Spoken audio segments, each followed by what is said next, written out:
Hello, everyone, and welcome back to another Big 12, Big East battle recap here on the Sports Daily Media Network YouTube channel.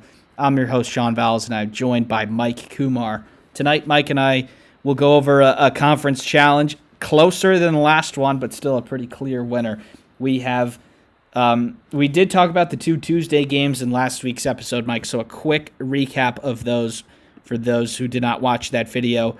We had Villanova picking up a big win against Cincinnati, and we had Providence picking up a big win against BYU. Two teams in the Big East that both desperately needed it. They get the job done here, Mike. Anything to add on those two games? Yeah, I mean, shocking results if you ask me on both accounts. I'm not surprised Providence won this game, but to win by 19 certainly was stunning. And then, look, the metrics love Cincinnati. I think a lot of us were skeptical of Cincinnati just because we saw the results from last year. And Villanova beat them, and it wasn't ever really that close. So shocking. Maybe Villanova's turning around. They got a 30-point win at Temple on Saturday. So maybe they found something that they can carry forward for the rest of the season. Who knows? All right, Mike. Well, the first game we're going to go to in depth is your Baylor Bears. They went on the road to the Gamble Pavilion to play UConn, and it was just a really awful spot for Baylor. UConn, this was their second game after Maui. Still a lot of pent-up aggression from those three losses. And Baylor actually started off the game really well, got a nice lead, but unfortunately, with VJ Edgecombe being out, the lack of depth really cost them in the end. UConn gets a much-needed victory, 76-72. And considering what happened next with UConn, Mike, safe to say that three-game blip in Maui looks to be just a fluke at this point. Yeah, I'm not sure how good Texas is, but it's still nice to get that win for them. This game was interesting. I really was not impressed by either team, if I'm being honest. It was a tight game, and UConn did not impress me, given they were without Caravan, Baylor without VJ Edgecombe, and then was not able to play with Jeremy Roach for the last 15 minutes of this game. He left the game due to a concussion and failed to return. Look, the story of this game was the foul trouble for the Baylor Bears. They had a hard time matching the physicality of UConn, which is surprising to say for a Big 12 team. But they stayed in foul trouble. Two key injuries coming down the stretch, and they just didn't have it, right? And then at the end of the day, I will say this: look, Baylor had a chance. A couple of shots go in and out that fall instead of lipping out. And they might very well win this game, but the telling stat in this game was at the free throw line. UConn, 26 of 33. They shot 79% from the free throw line. Baylor, 12 of 19. This is an issue for the Bears. It's why they lost to Clemson last year in the round of 32.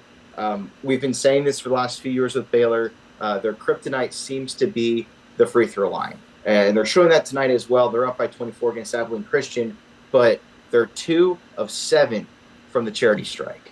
So, look, I wasn't impressed by Baylor, nor was I impressed by UConn. But if you can't make free throws, you're not going to win in March. And we've said that, and we've seen that time and time again. But we've especially seen that with the Baylor Bears. And Mike, I had a very similar takeaway. I think this was an ugly game because UConn was played so desperate. And I don't mean that in a completely negative way, but they played extremely hard on the defensive end. I thought they did get away with a lot of contact, a little bit of a home whistle there at Gamble, but that's kind of what happens every game there at UConn. And defensively, they graded out poorly. It's gotten a little better after these last two games, but that seems to be what Dan Hurley is focusing on, that especially in the Big East, you're probably not going to find a team as offensively gifted as Baylor. So if you could stop them, you're going to be able to stop teams in the Big East. And I think whether their defense can grow to the level that it's been at will be the difference, whether they're the 25th best team or the 8th best team. They don't have a rim protector anymore in Klingon that they could be really up on the ball, high pressure, because if they get beat, they could just funnel them right into Klingon. That's not the case anymore. We've seen a lot of teams struggle when they're used to a rim protector and he's not in there. But Mike, I think Baylor played pretty well considering they were down 2 players for most of this game. Rob Wright is really emerging as a really, Yes. really good freshman. He is 22 here. And let's be honest, UConn needed this more than Baylor, and I think that's why they got across the line. They did, absolutely. And like you said, Sean, Rob Wright had a really impressive game. This was kind of his coming out party for the Baylor Bears. However, a real weak spot is going to be, like it has been a lot since that championship season, it's going to be with the big men. You have no problem with Norchad Omir, but other than him, your starting center is Josh Ojanwana, who, I mean, let's be honest, he had 14 rebounds in this game. He only had 3 points. He was not very effective offensively scoring the ball. He also was not effective on the defensive end, I didn't think. Got in foul trouble early, had a lot of fouls, and had 4 in this game. You look on the flip side, you look at UConn, they were able to kind of dominate Baylor on the boards, and that was without some star power that was going to be the rim protection. So you do look at UConn, you look at a physical team, you look at a team that can still get rebounds even with their top rim protector out in this game. So also look out for Hassan Diarra. I know he really hasn't played his best basketball yet, but I think the best is yet to come for that young man. So we'll see with UConn. I think they're going to have an advantage of playing in a pretty weak conference to where they probably will get a 3 or a 2 seed again just based off of winning big games and some brand recognition. But I would also hopefully agree with you, Sean, that Dan Hurley's is kind of the worst. I mean, complaining all the time. He's basically on the court with his players playing. It's 6 versus 5. It's really obnoxious, especially with his comments after Maui. It's just like, dude, get over yourself. Yeah, and look, some will say it's master of manipulation. You know, he gets his calls usually. He does. I mean, even if you look back to Rick Pitino, I mean, working the referees is an art. It really is. Properly timing your technicals, and Hurley isn't the seasoned vet that Rick is, but he gets it. Rick gets a technical when he wants to, and it's we've seen coaches say, "Well, I just needed to get my players' attention," and giving the other team 2 points, or if they make those free throws, that'll get their attention. After playing Baylor, but effort will not be a problem for UConn going forward. I don't think necessarily it was in Maui, but look, they're going to win a lot of games in the Big East. Yeah. I mean, they're probably the second best team in that league, other than a team that we'll get to in a minute. But, Diarra is becoming more of that point guard. They needed somebody to say, all right, I'm just going to facilitate. And then Mahaney comes off the bench, hits 3 threes. Liam McNeely gets going with 17. I think the total alarm bells can stop for now for UConn, but I don't know if 20th is. I think 20th is probably around accurate. I agree. Yeah. All right, Mike. The 5th versus 6th game, which found its way onto ESPN Plus. Number 5 Marquette goes on the road to Hilton Coliseum to play Iowa State, and it's the Big 12 home team that gets the W, 81-70. We'll talk about a ton of things here, Mike, but Keyshawn Gilbert leads the way with 24.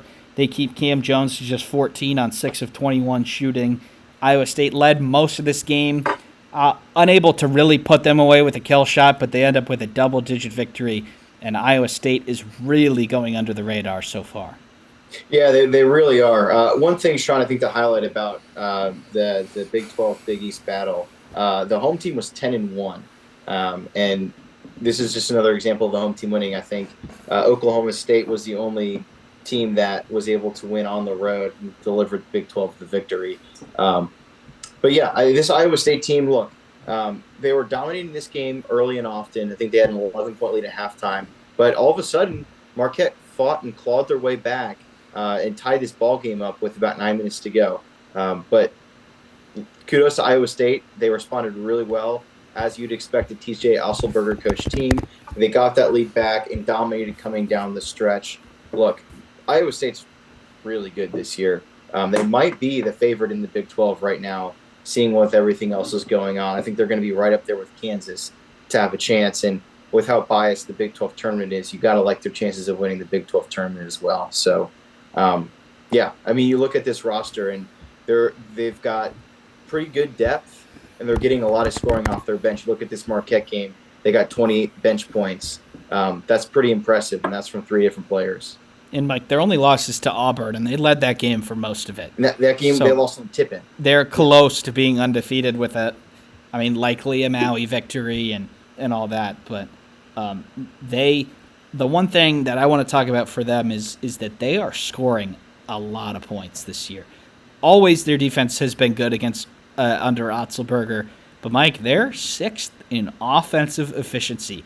This goes under the radar. You never know how these numbers will shake out when you score 82 against UMKC or 87 against IU Indy, but they're continuing to score in the 80s against power conference opponents. 81 against Auburn, 89 against Dayton, 99 against Colorado, and 81 here against Marquette. Mike, that may have been what was holding them back the last couple of years from being a Big 12 champion, regular season champion. But that doesn't seem to be the case so far. They are scoring a lot of points. Keyshawn Gilbert leading the way 17.5, Jones at 16, Momcilovic at 12. Their offense is something that I think is going really under the radar, and still, Tamin Lipsey is averaging just 8 points a game. He's got more in the tank, too. Yeah, and you look at how much Marquette's been scoring this year as well. And you look at them on the defensive side, I think they allowed 70 in this game. Look, Marquette's been scoring a lot. And their defense is playing TJ Otzelberger defense. Marquette had scored 88 when they were at home against Wisconsin this weekend, and they're consistently scoring in the 80s and 90s. So this was really impressive, and I would be really optimistic and excited if I was an Iowa State fan right now. And this is something that's new on Bart Torvik, Mike, but it shows you how many possessions are in the game. So you can see sort of a point per possession number. There were 70 possessions in this game, so that is essentially 1 point per possession against an elite offense. Iowa State doesn't usually play games in the 70s in terms of possessions. Usually they're in the 60s. They are playing a little bit quicker this year. They grade about in the middle of the pack in the country in terms of tempo rather than in the 300s like the last couple of years. But Mike, they are my sneaky pick, not just to win the Big 12, but to go to the Final Four this year. They've been incredibly impressive, barring a 7-minute stretch against Auburn, who is also really good. And I wouldn't want to play them. They go on the road to Iowa on Thursday. That'll be a good one. But Cyhawk, yeah. Mike, I do think they're probably my pick to win the league now. Now, we will do a power rankings up before January, and we'll see where we have each of the Big 12 teams. But, Mike, this was an impressive win, and they obviously deserve the ranking that they have. 100%. All right, Mike, up next, really the only other major game that we're going to talk about here, and that is Kansas going on the road to Creighton. The Jays coming off of a really tough stretch. They were desperate. They needed this one, and they got it. The Jays win 76-63. Pop Isaacs leads the way with 27 points. Bad news for him after the game. He's going to be out for the season with a hip injury. Kalkbrenner gets 17 and 10. And the Creighton defense comes to play, holding Kansas to just 25 of 70 from the field. Desperation comes in handy here for Creighton as they get the job done. Yeah, Creighton was dominant in this game, and even though Kansas made a brief comeback in this one, and I believe made it a tied game, Creighton got this one back into gear and took advantage. They shot the ball really well, shot 47% from the field, 41% from three, so they certainly made their shots, but I think the story of this game, which we hadn't seen this year, was Ryan Kalkbrenner balling out. He had been playing really bad this year, but like you said, Sean had his double-double. I think the big concern, though, like you said, is Pop Isaacs, your point guard, kind of like your leader of this team, is out now for the rest of the season. Now, they played really well against UNLV in their next game, so maybe they've gotten right. 18-point win at home against UNLV. It seems like Creighton has certainly flipped the script on their season, though, after some early season struggles, especially at the Players Festival. So after 3 straight losses, it seems like they've kicked this season into high gear. And, Mike, they did they were without Ashworth for a couple of those games in Vegas, then Kalkbrenner. Like, they weren't really ever at 100% until this game. And obviously to lose Isaacs is tough. You got a really good performance from him. We thought it would be really up and down, but you got an awesome performance. You beat Kansas, and at this point, you're going to have to do it by committee. Stephen Ashworth is my age. He's who he is. He is going to be a solid guard, but he can't do it all by himself. Somebody else is going to have to step up for Creighton to be that, 4 or 5 seed like we think they can be. But at least for now, with Kalkbrenner obviously playing better, he had a great start, really, really dipped below a couple games, without a field goal, and then he's starting to go back on the up. He's going to have to be really good for them to be comfortably in the tournament. But in terms of Kansas, Mike, a lot of question marks here, I think. Now, they obviously did lose their next game also, which we'll talk about in a different video, but forcing DeJuan Harris to shoot the ball, he was just 6 of 21 from the field, and they really clamped down on Hunter Dickinson, allowing just 4 field goal attempts. Mike, that seems to me like it might be a repeatable strategy from some of these other Big 12 teams. Yeah, it really did. Look, they shut out Hunter Dickinson, and like you said, make DeJuan Harris shoot. He's a defensive player by trade, so that is a good one. Look, at the end of the day, Kansas, they only shot 35% from the field, and they got in foul trouble. KJ Adams, 4 fouls. Dickinson, 3. So when you can get those big guys in trouble and then force up, look, DeJuan Harris took 21 shots in this game. It's way too many. That is not a guy that should be taking 21 shots. He should be taking maybe 10. And you look on the flip side, Hunter Dickinson had 4 field goal attempts in this game. So, I mean, that's the recipe, right? Kalkbrenner was dominant against Hunter Dickinson, and it showed.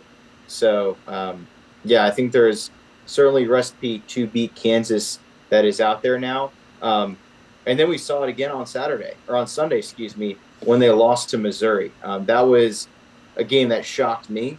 But it almost seems like we're starting to see a little bit of the same from last season with Kansas, where maybe they're not as good as we thought they were. Certainly did not have much support from their bench in that game against Missouri. And maybe Missouri is better than we thought, but not a good look for the Big 12. Pretty tough start to the year for the team that's been the best conference in college basketball for the better part of the last 10 years. And the Big 12 did win this challenge, Mike, and by 6-5. Obviously, very narrow, potentially a little closer than we all thought. Texas Tech gets the job done against DePaul. The one that won him the challenge, I think, was TCU holding serve at home against Xavier. Xavier had a really nice start. They are falling off a little bit. TCU had a tough one. They really needed this one. They got it. West Virginia pulls away from Georgetown at the end. They've been really good this year. Losing this would have been pretty catastrophic. And then St. John's gets the job done against Kansas State, Mike. A really early tip for TV reasons with Pitino in the Carnesecca sweater. This was a Kansas State double-digit lead in the first half. Brendan Hawson had 21 of his 27 in the first half. But a lack of defense from the Wildcats really let St. John's back in, and then the Red Storm pulled ahead. Zuby Ejiofor with 28 and 13. Mike, big men might be a problem for this Kansas State team. Yeah, I've got a lot of concerns right now for Kansas State right now. Look, they've got some good playmakers. Brennan Hausman, he had 27 points in this game, 9 field goal attempts made on just 17 shots. Coleman Hawkins, we saw him in the Big Ten last year with Illinois. He was good. But like you said, Sean, size is a huge weakness right now for Kansas State. And you look on the flip side, St. John's, they got a lot of good production out of their bench, and they're explosive right now. Ejiofor looks really good. He had a dominant game in this one, 36 minutes. He put up 28 points and 13 rebounds. That is a dominant game. St. John's out-rebounded Kansas State 51-40, so it was a dominant game on the boards. So, yeah, a lot of concern for Kansas State after this game. I think, Mike, if a team wants to go up and down with Kansas State and is good at it, they're going to win. Because Kansas State is very high tempo, up and down, but I don't think that's really the best way for them. They could spread teams out in the half court, with Hawkins playing the 5, or whether it's Accor or Doug McDaniel beating you off the bounce, I think they probably should lower their tempo. And it just seems like, there was a couple of possessions there where Jerome Tang wanted to call a timeout, and he couldn't get the attention of his players.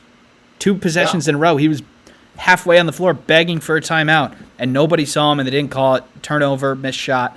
I mean, he wanted to call a timeout when they were down 1, and he didn't get it until they were down 7. And it was just like he might have to get a little bit of a tighter grip on this team right now, because, Mike, there's no reason for them to miss the tournament with how much talent they have, and with what we've seen, it's probably headed that way. Yeah, I mean, you look at how concerning this second half was. Look, they lost. They got dominated. They got outscored 53-32 in the second half alone in this game, and it just seemed like it was going from bad to worse. Really concerning, I think, for Kansas State. It is just one game, but right now they're 6-3. They don't really have any impressive wins on the season, and they don't really have a whole lot of chances to get impressive wins. They've got bad losses, though. They lost to Liberty at home, or excuse me, that was in the Paradise Jam, not a home game. They also lost to LSU, which I don't think is a very good team. So struggle early, and they don't really have any other out-of-conference games that they can win that would be huge, other than maybe a win against Wichita State.